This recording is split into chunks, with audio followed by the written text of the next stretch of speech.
आज महाराज दशरथ मर्यादा पुरुषोत्तम श्री राम को अपने चारों बहुओं को लेकर के जिस समय आए हैं, कहा अयोध्या में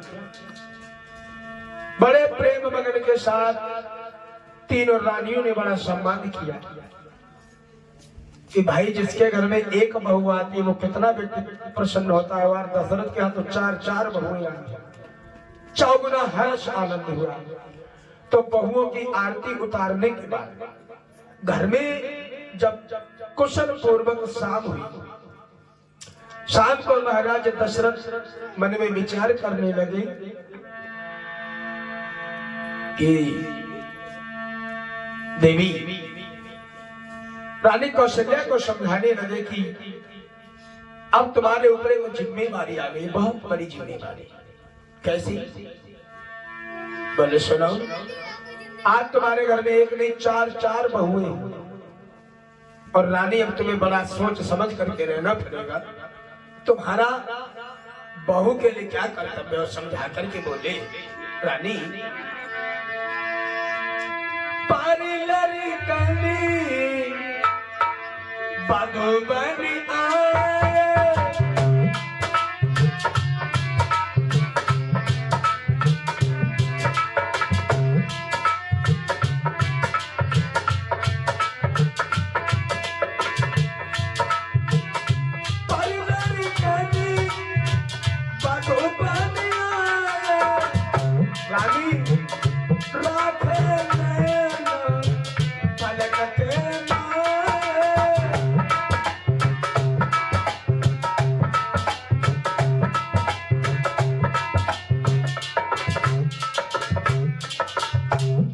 महाराज दशरथ कहने लगे कि देखो, अब तुम्हारे घर पर एक नहीं चार चार बहुएं आ गई है। पराई लड़किनी जब बहू बन करके अपने घर में आती है तो सास का कर्तव्य है कि बहू को कैसे रखे, राखे नैन पलक के नैन।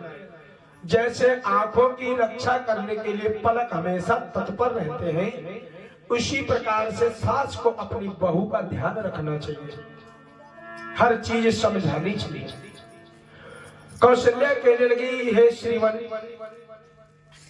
क्या सास का बहू के लिए कर्तव्य, बहू का कोई सास के लिए कर्तव्य नहीं है? जो कुछ करे सास ही करे। दशरथ कहने लगे, नहीं, बहू का भी सास के लिए कर्तव्य। क्या? कि सादर सास ससुर पति पूजा,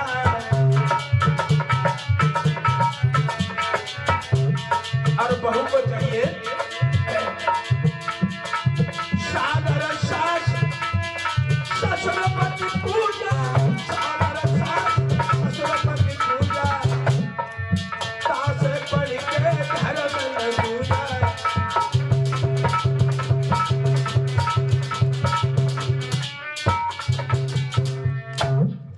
सादर सास ससुरपति पूजा, तासे बढ़ के धर्म न पूजा। बहू को चाहिए कि अपने सास ससुर की सेवा करे और ऐसे सेवा करे जैसे अपने माता पिता की देख रेख करती है। सादर सास ससुर पति पूजा, पहले सास ससुर को मान सम्मान दे, उसके बाद अपने पति की पूजा करे। और लड़ाई का कारण भी यही है, अगर बहू समझ ले कि ये सास नहीं मेरी माँ है, और सास भी समझ ले कि बहू नहीं ये मेरी बेटी है, तो कभी लड़ाई ही ना हो। और सास अपनी बेटी को बेटी समझते हैं, बहू को बेटी नहीं समझते, इसीलिए लड़ाई हो जाती है। तो ये सब बातें महाराज दशरथ समझाने लगे कि देखो, तुम्हें बड़े प्रेम से रहना होगा। समझा बुझा करके पूरी रात व्यतीत हो गई, प्रातः काल हुआ। अब प्रातः काल प्रभु जागे, इधर महाराज दशरथ ने स्नान ध्यान किया।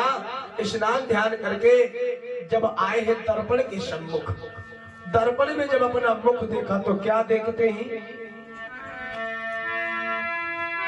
बालों ने कहा इशारों में, अब बालन भाव धरो राजन। अरे हे बाल बाल के साथ काल बालन को ख्याल कर,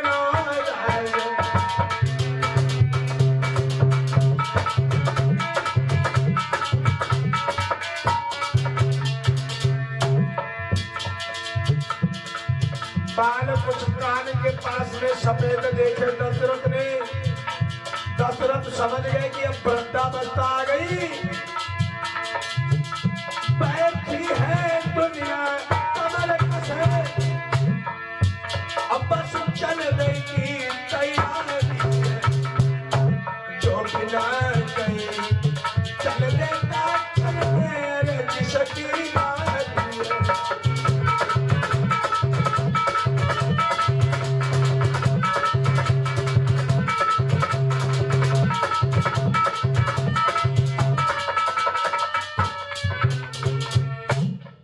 महाराज दशरथ ने जब सुबह दर्पण में अपना मुख देखा, स्नान ध्यान करने के बाद क्या देखा कि कान के बाल पास में कुछ बाल सफेद हो गए, कर्ण सफेदी आ गई। दशरथ ने समझ लिया कि अब हमारे ऊपर वृद्धावस्था आ गई है, चौथापन आ गया है, इसीलिए अब हमें प्रभु का भजन करना चाहिए। बचपन से लेकर के प्रौढ़ अवस्था तक परिवार की देखा रेखी में लगा रहा। अब जब पहला नोटिस प्रभु ने जारी कर दिया, बाल सफेद हो गई, तो हमें प्रभु का भजन करना चाहिए और संसार की मोहमाया से हाथ दूर कर लेना चाहिए। ये परमात्मा का नोटिस है। जैसे लोन वाले नोटिस भेजते हैं कि भैया 3 बार में लोन माफ करना है, जमा करना है, वैसे ही परमात्मा भी नोटिस भेजता है। सर्वप्रथम बाल ही सफेद होते हैं, समझ लो चौथा पर आने वाला है, पर कलयुग में ऐसा नहीं है।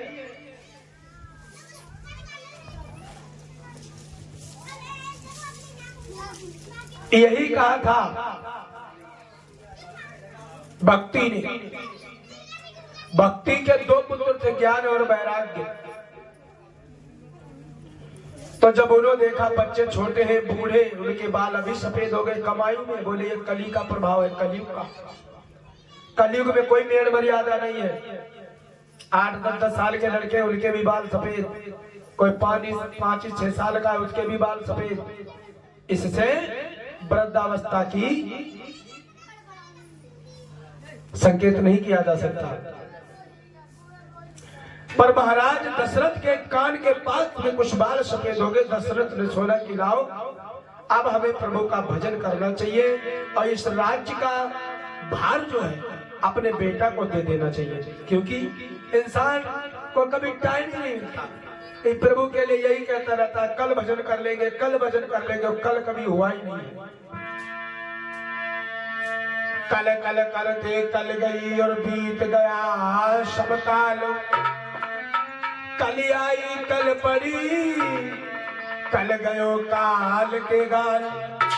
इंसान से कहो कि भाई भजन करो तो कहता है अरे आज नहीं, कल कर लेंगे, कल कर लेंगे। कल कल करते करते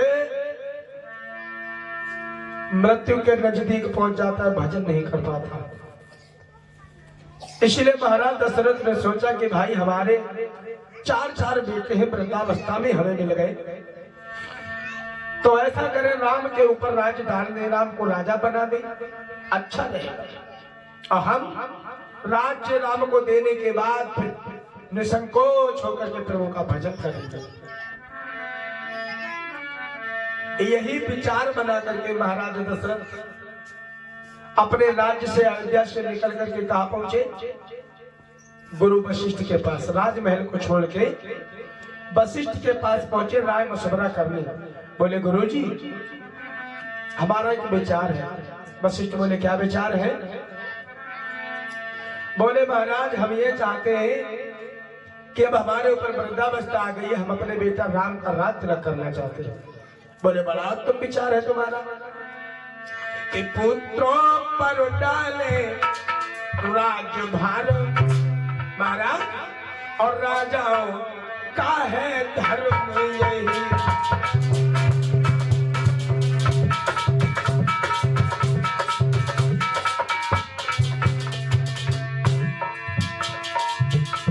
पुत्रों पर डाले राज्य भार, राजाओं का है धर्म यही। चौथा अपन परमात्मा को दे, है गृहस्थियों का कर्म यही।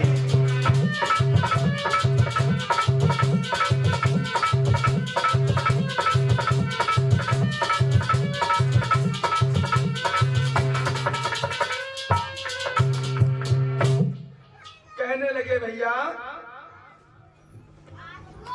कि मैं ये चाहता हूं, वृद्धावस्था आने वाली है, अपने बेटा राम का रात तिलक करना चाहता। बोले बड़ा उत्तम है, राजस्व कर दो और आप जो है प्रभु का भजन करें। गुरु वशिष्ठ ने भी सलाह दे दी और गुरु की आज्ञा पाने के बाद इस समय महाराज दशरथ आए हैं अपने राज्य महल में। राज्यसभा में सबसे कहा कि ये सभासदों, मंत्री, हमारा विचार है कि बेटा राम का रात तिलक होना चाहिए। तो राज्यसभा में जब महाराज दशरथ ने ये घोषणा की, सभी लोगों को पता लग गया है कि कल बेटा राम का रात तिलक होगा। जब ये सब बातें पता लगी है, उसी वक्त घर घर में चौके लगने लगे, द्वार द्वार पर बंधनबारी लगाई जाने लगी। बड़ी सुंदर रमणीक अयोध्या बनी है मेरे भैया, कि घर घर में पूरे गए चौके, बहुजन पताका फहराई।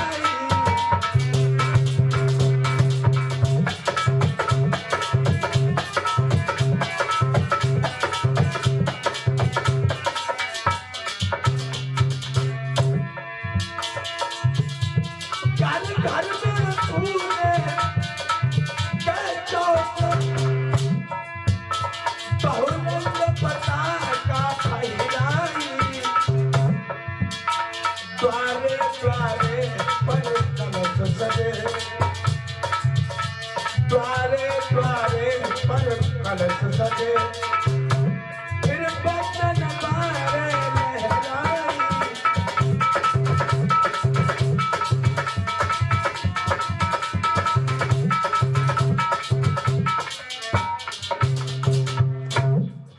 अब तो अयोध्या में ऐसा कोई घर नहीं था जो सजा ना हो। प्रत्येक घर में चौक पुराए जाने लगे, गंगा जल से पवित्र किया जाने लगा, सब धोने लगे, चंदन से चारों तरफ से खुशबू खुशबू महक रही है, फूल बांधे जाने लगे, हर गली हर घर ऐसा महक रहा है, इतना सुंदर शोभायमान है, ऐसा लग रहा है कि प्रत्येक घर में उत्सव होगा। लेकिन उत्सव तो महाराज दशरथ क्या ही होना है,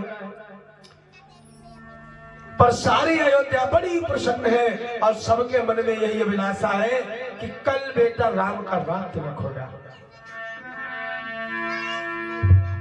इधर तो तैयारियां हो रही है, लेकिन महाराज दशरथ के घर में क्या हो रहा है?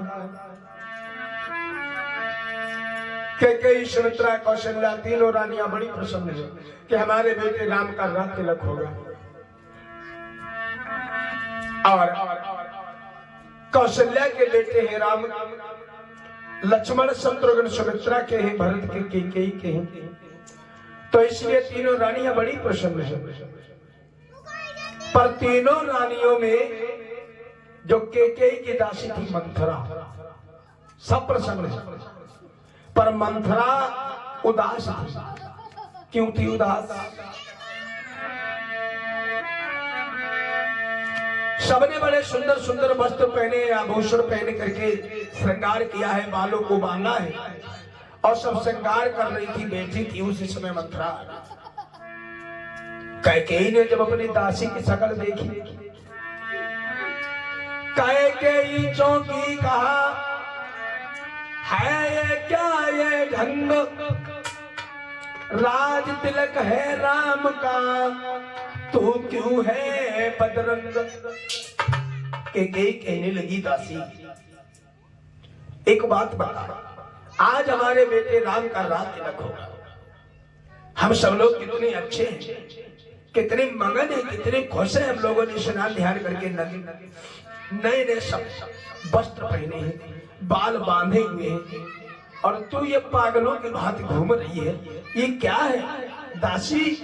क्या किसी से झगड़ा हो गया है तेरा, या किसी से लड़ झगड़ करके आई है? तो मंथरा कहने लगी, तुम्हें नहीं मालूम रानी?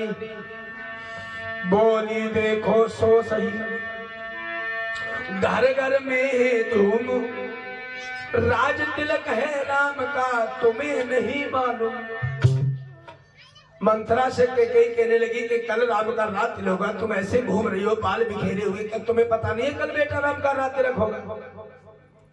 मंथरा कहने लगी, हाँ लेकिन रानी तुम्हें नहीं दिखाई दे रहा है।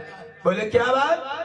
बोले सुनो कि जिसका कल होगा राज तिलक, रानी तुम्हें अभी दिखाई नहीं दे रहा, तुम्हारी आंख में पट्टी बनी है। जिसका कल होगा राज तिलक, मर्तबा फुल खुशी का है।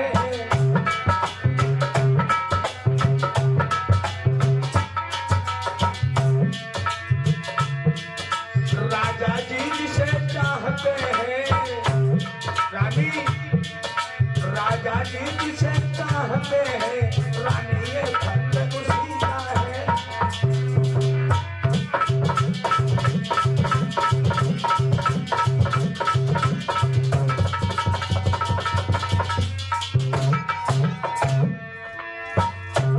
और मंथरा समझा करके बोली, और ये माता जी की तरफ से 51 मंत्र है। भगवान सर्वदा जीवन में सुख समृद्धि प्रदान करे। और ये मौसी जी की तरफ से 51 मंत्र है। भगवान सर्वदा जीवन में सुख समृद्धि प्रदान करे। कुछ तुम्हें दिखाई देता है रानी, कुछ तुम्हें दिखाई देता है, ये खुशी नहीं है मातम है। बजते हैं जो ये नगारे, आवाज़ों में इनके गम है।